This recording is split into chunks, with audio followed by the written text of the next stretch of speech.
Alexandre, bonjour. Tu es venu de la Croix-Rousse. Tout à fait. Ma mémoire est bonne, tu es par là-bas.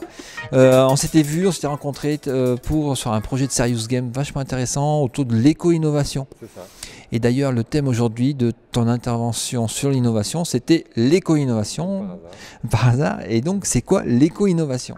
L'éco-innovation, c'est savoir utiliser en fait le changement de paradigme qui amène le développement durable pour créer des produits nouveaux qui ne ressemblent pas du tout aux produits d'avant. En gros, avant, quand on pouvait consommer autant de pétrole qu'on voulait, on faisait les Américains faisaient des V8 qui consommaient 25 litres au 100, par exemple. Et aujourd'hui, on investit des milliards dans l'automobile pour que les voitures consomment moins. Donc ça veut bien dire qu'il y a eu un changement de paradigme qui a entraîné de l'innovation, des changements de produits, etc., un bouleversement en fait de l'offre, y compris la création de services, notamment. Et au-delà de ça, c'est aussi toute une démarche, toute une méthode de travail.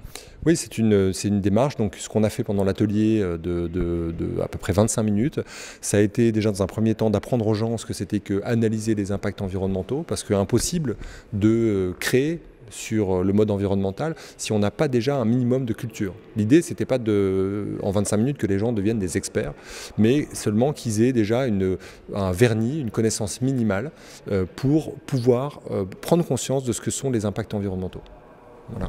D'accord. Et donc là, tu as fait ça sous forme de jeu, l'atelier aussi? Alors, là, j'expliquais déjà la première phase qui était l'analyse environnementale. C'était pas le but, en fait. Le but, c'était d'aller plus loin, c'était d'utiliser cette culture et cette analyse environnementale pour inventer de nouveaux produits ou des nouveaux services. Donc là, dans ce cadre-là, on a utilisé une méthode qu'on a développée chez Winov, qui est une méthode qu'on appelle projet impact, qui consiste en fait à représenter graphiquement tous ces impacts environnementaux avec des choses très très simples, très synthétiques. En l'occurrence, des flèches qui indiquent quelles sont les pollutions qui rentrent et qui sortent d'un produit pendant toute sa vie. Grâce à ça, on va pouvoir ensuite déclencher, c'est ce qu'on a commencé à faire, on avait peu de temps, déclencher des méthodes créatives un petit peu systématiques qui partent de cette schématisation des impacts environnementaux. D'accord. Et donc, ton travail au quotidien, on va dire, c'est conseiller les entreprises dans l'éco-innovation, de les aider à mettre ça en place, à réfléchir sur ces nouveaux processus?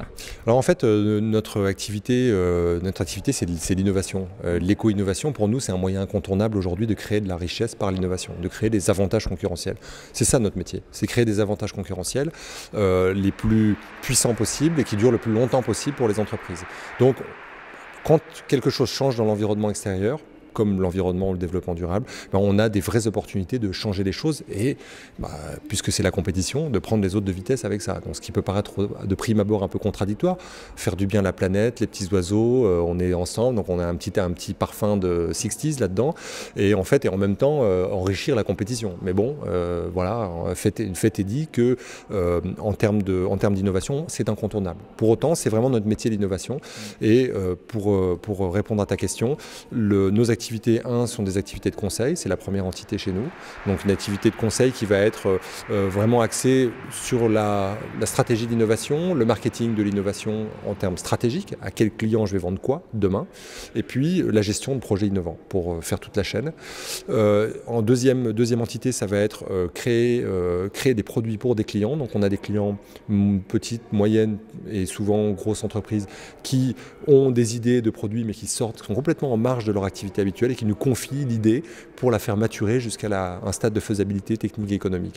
Et enfin, on a toute une division qui va être plutôt de la formation continue, formation initiale, où là, notre idée, c'est de développer, à travers une nouvelle marque d'ailleurs, qui existe depuis très très peu de jours, qui s'appellera SkillTech, de développer un ensemble d'outils pour la formation initiale et la formation continue dans nos thématiques qui sont l'innovation et le développement durable. Skill comme compétence en anglais. Voilà. Exactement, parce qu'on pense export, évidemment, on a déjà quelqu'un qui nous distribue au Québec, et bon là c'est plutôt francophone, mais on a déjà des contacts, notamment en Angleterre, et évidemment, si on veut vendre de la formation en Angleterre, quand on s'appelle Skill, c'est beaucoup plus parlant. D'accord. Dernière question avant de te lâcher, parce qu'il y a l'apéritif qui t'attend, je crois. Ta définition du mot innovation? C'est... créer c'est pas facile, hein. C'est en fait un processus qui met des gens en interaction, principalement des gens de marketing qui connaissent le marché et de la technologie, pour créer dans un élan créatif vraiment intense, assez bref finalement, des avantages concurrentiels sur une offre qui est un produit ou un service. Merci, à la prochaine. Merci, à la prochaine.